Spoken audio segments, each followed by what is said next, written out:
Welcome back to the Deep Dive. Today, we are wading into a topic that, on the surface, sounds incredibly technical: U.S. tax residency. Right.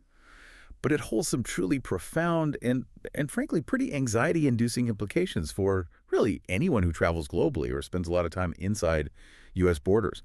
We are talking about how a non-U.S. citizen can show up here as a simple tourist, maybe a student, an executive on a temporary assignment, and accidentally trigger a U.S. tax obligation. The huge one. A huge one that requires them to report and potentially pay tax on their entire worldwide income. It's that moment when your international travel plans collide with the Internal Revenue Code and, well, the IRC usually wins. The really surprising thing we need to get straight right up front is that U.S. tax residency for income tax is often completely disconnected from your immigration status. That's the key, isn't it? The disconnect. It's everything. The IRS, they don't really care if you have a non-immigrant visa, like a B1 or B2, or if you're using an ESTA waiver. If you physically show up often enough, the U.S. government starts to see you as a resident alien for tax purposes. And that subjects you to the same broad, sweeping rules as a U.S. citizen. The exact same. So that disconnect is clearly the core issue. We received a bunch of sources detailing this U.S. tax residency framework, and they all kept pointing to one thing: the infamous substantial presence test. The SPT. That's the trap. That's the trap. So our mission today is to pull apart this really complex numerical day-counting regime, which is the primary snare for anyone who's globally mobile. And then we'll explore the critical safety valves, the exceptions, the treaty provisions that are designed to prevent this from happening when it's not supposed to. Right. And the core conflict, as all our research pointed out, is that U.S. tax law can turn tourists, students, digital nomads, you name it. It can turn them into U.S. residents based solely on physical presence. It's an objective, mechanical test. It doesn't care what you intended. Not at all. It doesn't matter if your plan was always temporary. If the numbers add up, you're in. So, today, we need to demystify those numbers. Okay, let's start there. Let's unpack this fundamental distinction between, the normal understanding of where you live and what the IRS thinks. For most people, residency is tied to where you live, your permanent home, your domicile. Right. But in the U.S. tax world, that whole idea just gets tossed out the window. So what is this Great Divide, and what's the legal framework that actually governs it? The Great Divide is statutory authority. It's that simple. U.S. federal income tax residency is governed only by the Internal Revenue Code, the IRC, and the very detailed Treasury regulations that come from it. Specifically, sections 301.7701B-1 through 9077. So it's its own little universe of rules. It is. And crucially, the sources confirm that these tax definitions were intentionally written to override common law concepts like domicile. Domicile requires intent, the intent to remain permanently. But tax residency just requires Physical presence. It's a numbers game. Where are your feet on a given day? So an individual could have their whole life, their domicile, in London. They vote there, their family's there, their main business is there. Yeah. Yet, if they spend a bit too much time in the U.S., the IRS looks at them and says, nope, you're a resident alien for tax purposes. Exactly. Why? Why did the IRS create such a clean break from immigration law, it seems? Counterintuitive. Well, it really comes down to two things: administrative ease and, in their view, fairness. Relying on subjective intent, where someone thinks they belong or what their visa says, is incredibly difficult to police. You'd have endless arguments. Right, you'd be trying to read minds. Precisely. So the SPT was brought in to create an objective, easily measurable test. The key insight here is that your immigration status is almost entirely irrelevant to the tax determination. Your tax status, resident alien or non-resident alien, that's what decides how much of your income the U.S. gets to look at. And the IRC sets up this whole framework on three main pillars. Let's just quickly remind everyone what those are before we dive deep on the main one. Sure. So you have three ways to trigger U.S. tax residency. First, there's the lawful permanent residence test, which everyone knows as the green card test. Okay. Second is the complex mechanism we're focusing on today, the substantial presence test, or SPT. And then third, you have a set of modifying rules. These are things like the closer connection exception, the rules for exempt days, and the treaty tiebreaker provisions that can actually override the first two tests. Let's just briefly contrast those first two. The green card test seems, very black and white. It's based on your legal status. It's the most straightforward of the bunch, by far. The green card test determines residency based purely on that legal status. An individual becomes a resident for tax purposes on the very first day they are physically present in the United States as a lawful permanent resident. an LPR. And that status just continues indefinitely? It continues until it's officially terminated or, again, suspended by a tax treaty. Yeah. But yeah, it's a very clear line in the sand. Once you hold that LPR status, you are a U.S. tax resident, full stop. Worldwide tax burden and all. But the SPT, that's the real wild card here. It's the behavioral test. Yeah. And that's the one that catches the people who don't intend to live here. The frequent travelers, people visiting family, or executives managing U.S. operations. Precisely. The SPT, which is codified in IRC, Section 7701B3, operates completely independently of your visa. It is the primary, almost mechanical way that non-citizens, especially, high net worth individuals, itinerant executives, or even just people who like to spend long winters in the U.S., end up triggering U.S. tax residency. So this is why we have to focus on it. It dictates whether just the accumulation of physical presence, with no intent whatsoever, leads to this massive consequence of worldwide taxation. It shifts the entire burden of compliance onto the traveler. All right, let's get into the math then. The SPT is a numerical day-counting regime. It's not about how many trips you take. It's about a very specific weighted formula that looks backward over 3 years. So what are the two independent conditions that both have to be met to trigger the SPT in a given year? Okay, so to satisfy the SPT for the current year, let's call it year 3 for our discussion, both conditions must be met. The first one is a simple gateway, a hurdle. It's the 31-day requirement. The individual must be physically present in the United States for at least 31 days during the current calendar year, year 3. If you spend less than 31 days here this year, you automatically fail the SPT. You're generally safe, assuming you weren't a resident last year. The test stops right there. That makes sense. The IRS wants to see that you have some kind of current presence to justify a current tax obligation.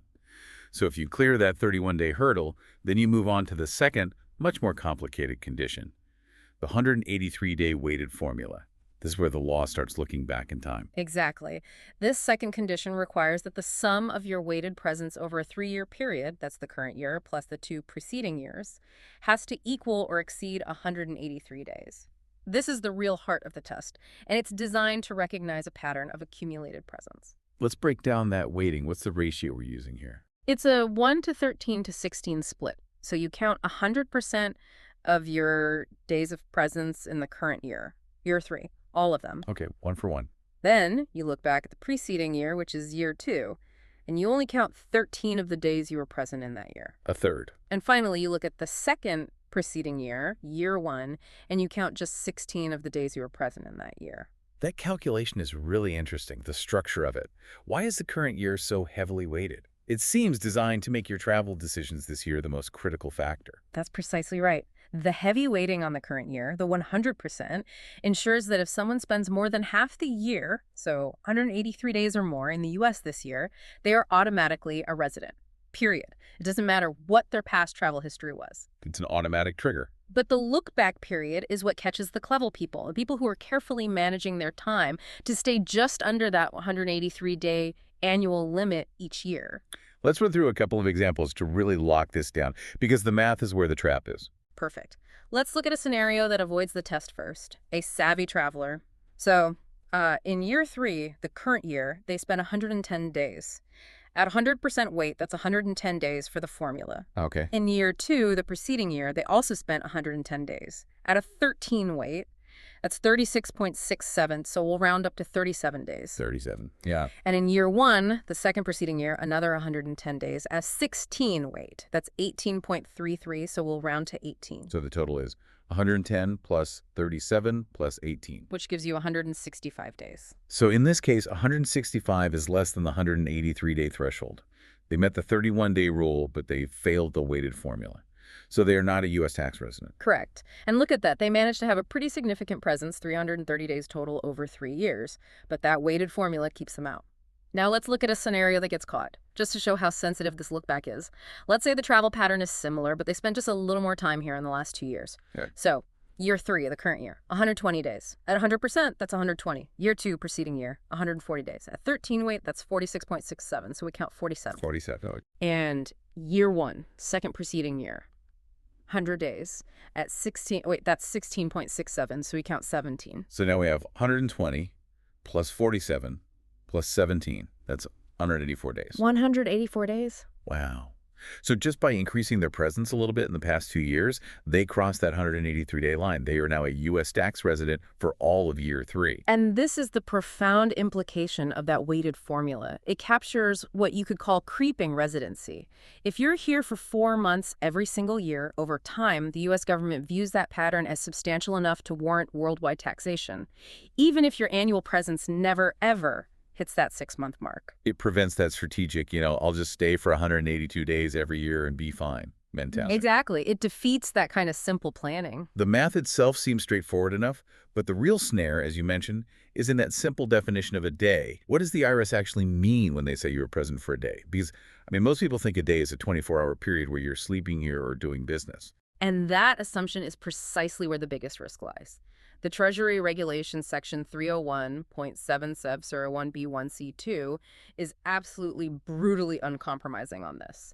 A day of presence is counted for any day during which the individual is physically present in the U.S. at any time. Anytime, even for a few minutes.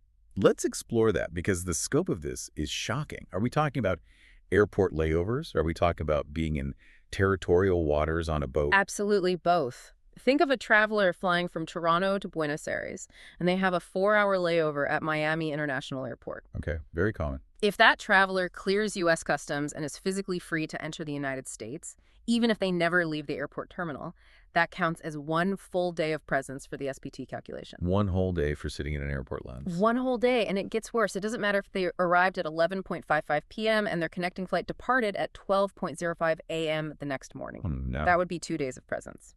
2 days for 10 minutes of combined physical presence across 2 calendar dates. That is an astonishing degree of regulatory strictness. Is there any practical leniency? What about flight delays or time zone changes? The regulatory strictness is the standard. The rule is based on your physical presence on the calendar date, determined by the time zone of where you are physically located. So if your flight from London to Tokyo is diverted to Anchorage, Alaska because of a medical emergency, and you're on the ground for 2 hours past midnight. You've just triggered 2 days of U.S. presence. You have. The only practical leniency comes from a few very narrow, specific exceptions we'll get to in a minute, like for transit. But the default rule is absolute inclusion. And you mentioned territorial presence, like on a cruise ship. Yes. If a cruise ship, a yacht, or even a private aircraft enters U.S. territorial waters, which extend 12 nautical miles from the coast, any individual on board is considered physically present in the U.S. for that entire calendar day. So you could be asleep in your cabin, sailing from the Bahamas to Bermuda, and if the ship's course just clips that 12-mile line. That's a day of presence. This is why meticulous documentation is so critical. If you are hovering anywhere near that 183-day weighted threshold, you need to be tracking your movements with almost military precision.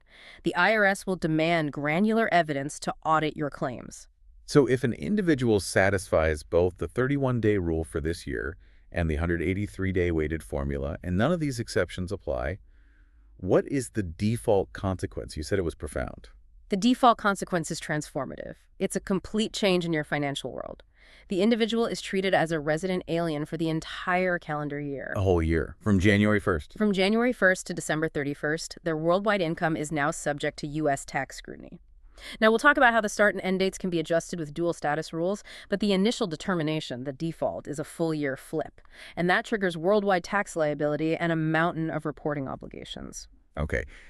Given how easily just a few minutes of presence can push you over the line and trigger this, the worldwide tax liability, we absolutely have to look at the safety valves. The regulations must anticipate that this will happen unintentionally, especially for groups the U.S. wants to attract, like students or diplomats. They do. And these rules, which are detailed in Section 301.7701B-3, are the first line of defense. The explicit goal here is to coordinate U.S. law with global mobility and prevent this unintended residency for specific groups whose presence is clearly temporary or related to education or diplomatic duties. So how does it work?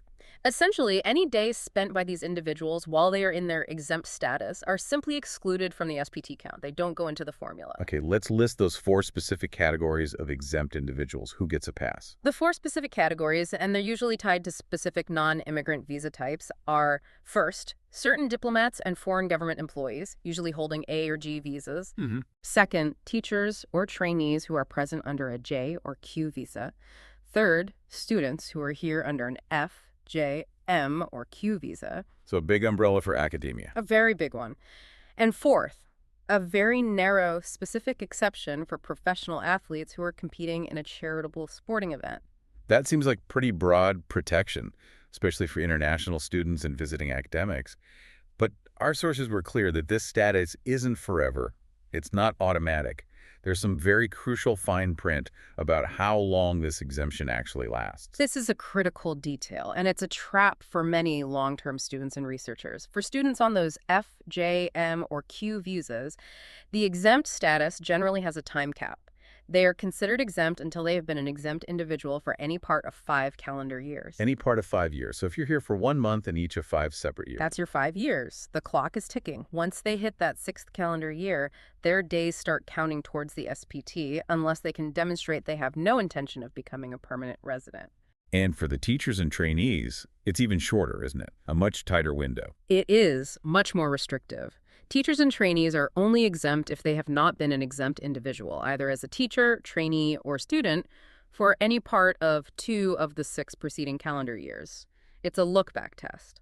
Why so much more restrictive? It's really meant to discourage a kind of serial, long-term academic presence that isn't connected to actually getting permanent status. It prevents people from just cycling through visiting professor roles indefinitely while avoiding U.S. tax residency. And beyond the time limits, what's the single biggest trap that can cause an exempt individual to just lose their status, often retroactively?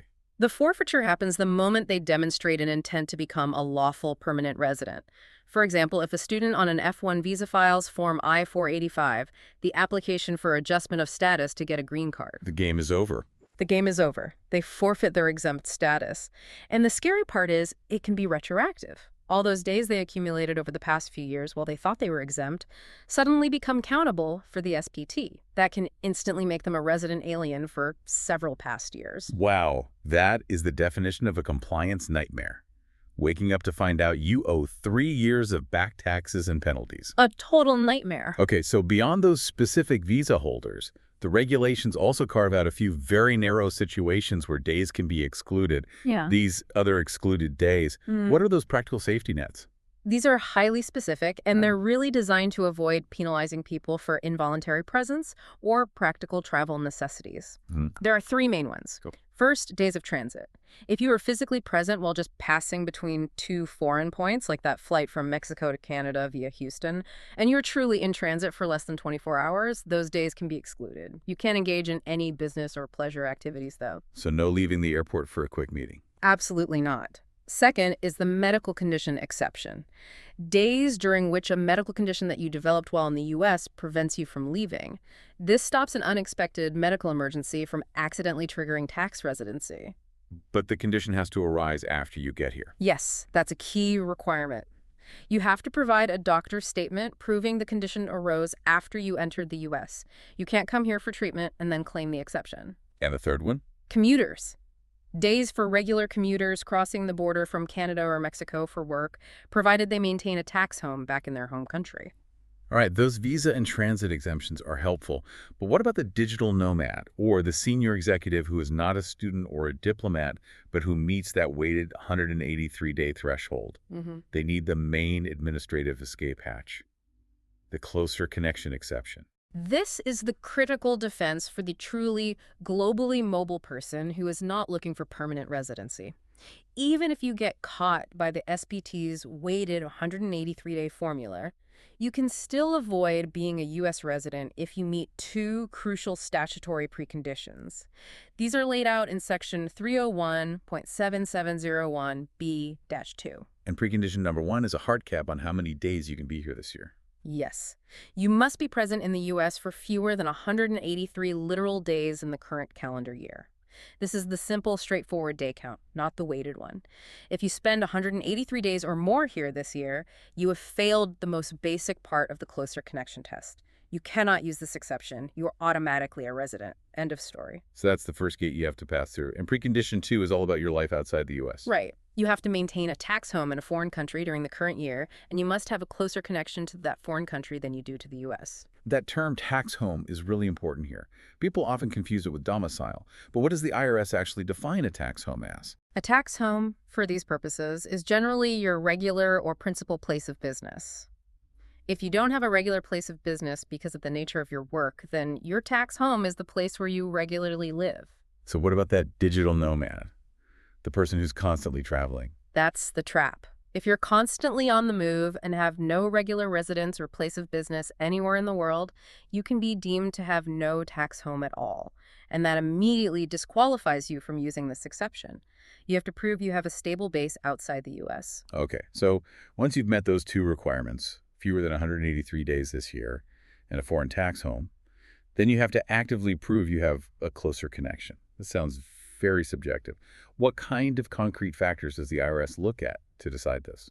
Well, the regulations provide a detailed, though non-exclusive, list of factors to try and remove some of that subjectivity. They're going to look at the location of things like your family, your spouse, and your kids, your personal belongings, where your cars, your furniture, your clothes, your bank accounts. They'll look at your social and political affiliations, where are you registered to vote, where's your church or your social club. So the fabric of your life. Exactly. Yeah. The fabric of your life. They'll also look at your business activities, the type of work you do, and where your records are kept. And even things like where you got your driver's license and where your permanent home is located. You have to build a case with evidence that the foreign country is the true, undisputed center of your financial, social, and personal life. The weight of the evidence has to be overwhelmingly in favor of that foreign country. This sounds like a massive administrative burden. Gathering proof of where my clothes are, where my family banks, who my friends are, all just to prove that I'm not a resident. It is a massive compliance burden. And you have to remember that single fatal flaw we discussed. This exception is not available to anyone who has taken steps toward permanent residency. Right. Filing that green card application. The moment you file a Form I-485 or certain other immigrant visa petitions, you are signaling an intent to permanently reside here. And at that point, this administrative protection, the closer connection exception, is lost.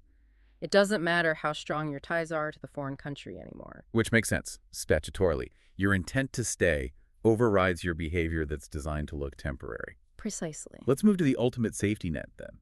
If someone meets the SPT, they haven't filed for a green card, but maybe their foreign tax home or closer connection evidence is a little weak. Bilateral income tax treaties might offer one final override.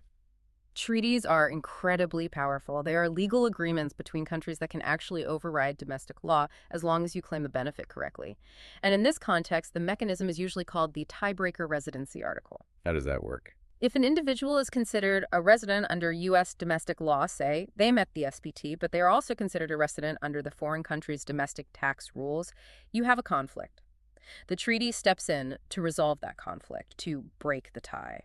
And the treaty provides a specific hierarchy of tests to break that tie. It's usually a four-step process, right? It typically is, yes. It's designed to sequentially narrow down where your primary allegiance really lies. The first test is usually the permanent home test. Which country do you have a permanent home available to you in? If you only have one, you're a resident of that country. If you have homes in both, you move to the next test. Which is? The center of vital interests. This is a much deeper inquiry, very similar to the closer connection test. It looks at where your personal and economic relations are closer, your life's center of gravity. And if that's still ambiguous? Then the treaty asks, in which country do you have a habitual abode? Basically, where do you spend the majority of your time? And if the first three tests still fail to break the tie, which is very rare, citizenship is usually the final default tiebreaker. It seems like a really comprehensive set of rules. It clearly prioritizes the location of your life over just a simple day count. So how does an individual formally claim this treaty due protection? You can't just decide it applies to you. No, you absolutely must file Form 8033, which is the treaty-based return position disclosure. This is not optional. It's a mandatory part of compliance. If you fail to file Form 8833 when you're claiming a treaty position, you can face penalties even if your underlying claim was perfectly correct. So you file the form, you successfully invoke the tiebreaker, you claim non-resident status for U.S. tax purposes. What's the trade-off, though? Are you just completely free of the U.S. tax system at that point? Well, you solve the big problem, which is worldwide taxation, but you introduce a new set of compliance challenges. You're treated as a non-resident for most purposes of the tax code, which means you're only taxed on your U.S. source income. Okay. However, the sources remind us that this special treaty status might restrict your access to certain U.S. tax elections or credits that are available to residents, and more importantly, this tax status might not be recognized by other U.S. federal agencies, which can create some really weird conflicts outside of the tax code. It requires ongoing, careful strategic planning to manage this kind of dual identity. We've established the tests and the exceptions. Now let's get into the practical side of this, the administrative consequences of your status changing. Because the moment you cross that line, the implications are immediate and they are severe. Right. As we said, the default rule is full-year residency. But for people who meet the SPT or get a green card in the middle of the year, there's a critical modification under Section 301.7701B-4. It governs the rules for a dual status year. A dual status year.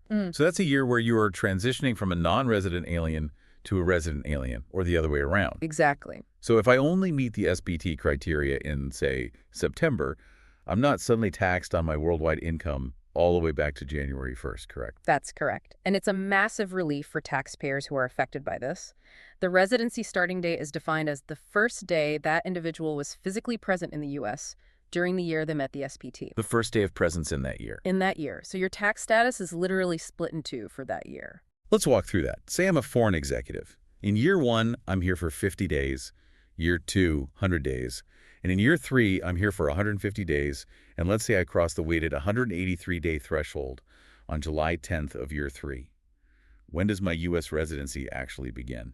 Since you satisfied the SPT in year 3, your residency begins on the first day you were physically present in the U.S. in year 3. So if you flew in on January 5th for a meeting and then left. My residency starts on January 5th. Yes. Your residency for year 3 begins on January 5th. That's a really crucial distinction. It doesn't start on the day I actually cross the weighted threshold. It starts on the first day of the year I was physically here, once that threshold is eventually met. Precisely. You are retroactively treated as a resident from that first day of presence. The period before that first entry is treated under non-resident rules. So for your year 3, you have a dual status tax return. Okay, so what does that look like?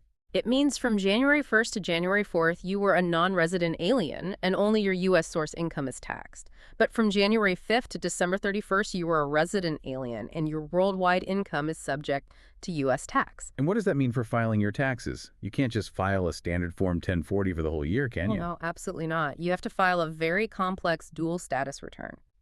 This usually means filing a Form 1040, which is the standard U.S. return, and attaching a detailed statement explaining the two periods. Or sometimes filing a Form 1040-NR, the non-resident return, and attaching the 1040 as a schedule. It depends on whether you started or ended your residency that year. It sounds much more complicated. The complexity of filing a dual status return is significantly higher than either a standard resident or a standard non-resident return. And how does this work for ending your residency? Is it a similar process? Very similar. The residency termination rules apply. Your residency ends on the last day you cease to satisfy either the green card test or the SBT. But there's a condition. You have to maintain a closer connection to a foreign country after that date and not return to the U.S. for the rest of that calendar year. That day is called your residency termination date. And a really important administrative note here. This entire system is strictly based on the calendar year. Even if, a foreign individual uses a different fiscal year for their business or their taxes overseas. Absolutely. The regulations are crystal clear on this. Residency determinations are strictly tied to the calendar year, January 1st to December 31st. This is to stop international taxpayers from trying to game the system by shifting their foreign tax year ends. The IRS needs one standardized 12-month period to measure physical presence against that 183-day look-back rule. So if an individual successfully ends their U.S. tax residency, say they give up their green card, or they definitively break the SPT and establish a closer connection elsewhere, the tax code has a whole separate regime for dealing with the tax consequences of their departure. The expatriation rules. Yes, under IRC Section 877. That's a really complex topic on its own, but how do the residency rules we've been talking about line up with that departure regime? The alignment principle is critical for ensuring tax continuity.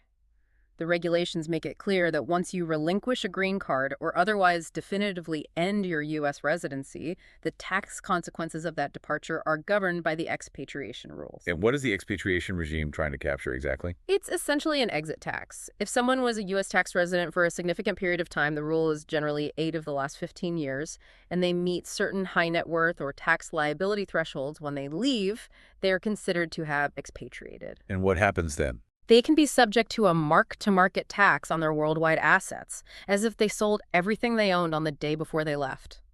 The residency termination rules we just discussed act as the doorway into that separate, highly punitive regime.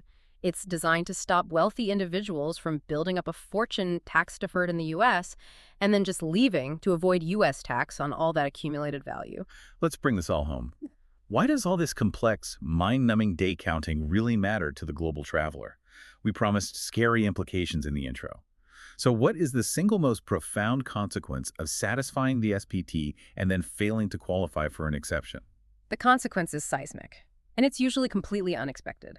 The individual becomes a U.S. income tax resident, and they become subject to tax on their worldwide income. So they're suddenly treated just like a U.S. citizen. Exactly. Income they generated entirely in Zurich, rent from a property they own in Rome, dividends from a holding company in the Cayman Islands, all of it, every penny, is suddenly subject to U.S. taxation minus any potential foreign tax credits. And this triggers a tidal wave of compliance obligations that go way beyond just filing a Form 1040. This is the hidden administrative cost that often dwarfs the actual tax you might owe. Absolutely. We have to spend time on the mandatory reporting. Not only do you have to file a Form 1040, but the biggest shock for most people comes from the foreign financial asset reporting requirements. These apply equally to U.S. citizens, green card holders, and now to our accidental resident alien under the SPT. Let's talk about the two giants of foreign asset reporting, FBAR and Form 8938. What's the difference, and who has to file them? Okay, so the FBAR, that's the Foreign Bank Account Report, filed as FinCEN Form 114, is actually administered by the Treasury Department's Financial Crimes Enforcement Network. Not the IRS directly, though the IRS enforces it. And the threshold is low, right? Shockingly low. Anyone who has a financial interest in, or even just signature authority over, foreign financial accounts whose total value exceeds $10,000 at any point during the calendar year must file it. $10,000, that's not a high bar. It's nothing. A student with a savings account back home could easily trigger that. And what about Form 8938, the Statement of Specified Foreign Financial Assets? Form 8938 is an IRS form, and it's filed with your tax return. It generally applies to individuals who hold specified foreign financial assets with a total value exceeding certain thresholds. For a resident alien living in the U.S., that threshold might be $50,000 on the last day of the tax year, or $75,000 at any point during the year. And this form requires you to detail assets that aren't traditional bank accounts, like interests in foreign corporations or foreign trusts. The administrative burden is obvious. You have to itemize every single account, every balance, every asset. But let's get to the elephant in the room, the penalties. If someone accidentally triggers residency via the SPT and then fails to file these forms because they don't even know they're supposed to, what are the consequences? The penalties are catastrophic. This is why we call this a scary topic. If you fail to file Form 8938, the penalty starts at $10,000, and it can escalate significantly if the failure continues after the IRS notifies you. And that's before any potential criminal charges. But the FBAR penalty regime, that's the truly punitive one, correct? It is the most terrifying part of this entire compliance landscape. For a non-willful violation, meaning you just genuinely didn't know you had to file, the civil penalty is up to $10,000 per violation per account per year. That's already bad. But if the IRS determines your failure was willful, which can mean you knew or you showed reckless disregard for the requirement, the penalty can be the greater of $100,000 or 50% of the balance of the account at the time of the violation. 50% of the account balance. 50%. And this can be applied per year. So wait, $100,000 or 50% of the account balance per year, and that can stack up over multiple years. An individual who accidentally triggers residency and doesn't report their overseas retirement fund could face just ruinous existential penalties. Exactly. This is why the sources conclude that while things like foreign tax credits and treaty provisions exist to prevent true double taxation, they dramatically compound the compliance burden. Inadvertent residency doesn't just mean a new tax bill. It means a massive, unexpected pile of administrative reporting paperwork, coupled with the potential for truly devastating financial penalties for getting it wrong. The hidden cost of managing this status far, far outweighs the cost of the travel itself. It transforms a simple travel decision into a complex, high-stakes tax calculation that you have to be running in your head all the time. This has been a necessary, if a bit chilling, deep dive into a purely numerical test that has life-altering financial consequences. Let's do a quick recap for the listener. The SDT is a multi-year weighted formula, 100% current year, one-third for the prior year, one-sixth the second prior year, and it operates completely independently of your immigration status. The core of the test is objective, accumulated physical presence. And we established that those safety nets, the exceptions, are very specific, and they are completely dependent on compliance. You have the exempt individual status for students and diplomats, but that's subject to strict time limits, like that 5-year cap for students. Right. You have the closer connection exception, which requires you to be here for fewer than 183 literal days in the current year, and you absolutely cannot use it if you filed for a green card. And finally, you have the treaty tiebreaker, which requires the critical filing of Form 8833. So understanding this complex structure is essential for anyone spending significant time in the U.S. or anyone advising globally mobile individuals. We're talking about everyone from the snowbird executive spending winters in Miami to the digital nomad enjoying a long-term rental in San Francisco. This knowledge isn't about tax avoidance. Not at all. It's about tax planning and just ensuring you're in compliance with the set of rules that, if you ignore them, lead directly to these catastrophic worldwide reporting burdens and penalties. And that leads us to our final provocative thought. We focused a lot on that definition of a day of presence, the shocking fact that even a few minutes in U.S. territory can count. This means the individual taxpayer now has to manage the hidden cost of perpetual, precise documentation. You have to become your own travel auditor. You really do. You need to be tracking your physical presence down to the minute, possibly for years, just to prove you are exempt or to prove you have a closer connection somewhere else. The sheer volume and granularity of evidence required, from timestamps on airport entry and exit logs to your phone's geolocation data, is often far more granular than what your typical travel records provide. And it makes you wonder, how many global travelers out there are technically U.S. residents right now, and they're completely unaware that the clock ran out on them years ago? That hidden retroactive liability, that's the biggest fear factor of the substantial presence test.